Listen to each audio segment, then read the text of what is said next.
koy oldu. Dayaklar mı? Sizler Evet Çınız Ake. 1, 2, 3. 1,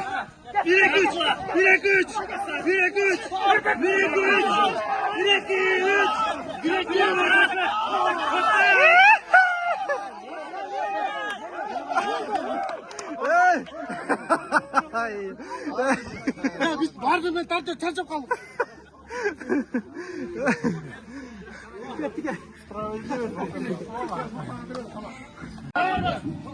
Sonamaz yakında kaldı. Dara sındırmaya yakın gelirler.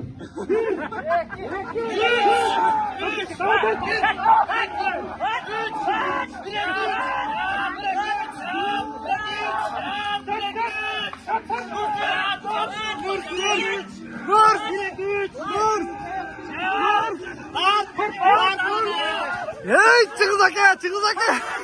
Çınız Ake tar.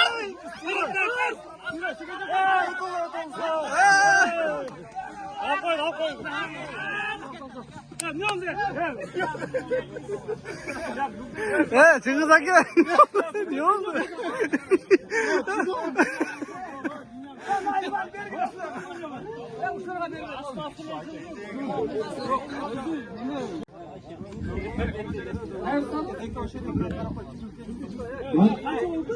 Nazım İmamlı'nın komandası dersi. Hamza Taksır'ın dersleri. 1, 2, 3.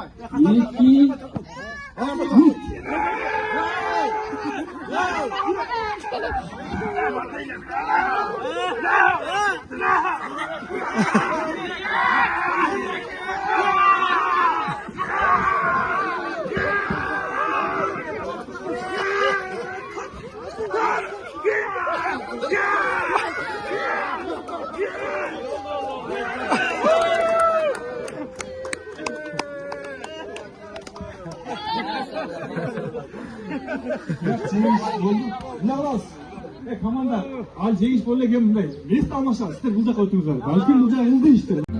يا من صليت بكل الأنبياء يا من في قلبك رحمة للناس يا من ألفت قلوبا بالإسلام يا حبيبي يا شافعي يا رسول الله بأمي Dayaklar mı?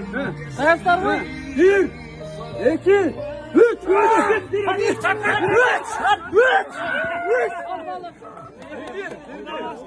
3.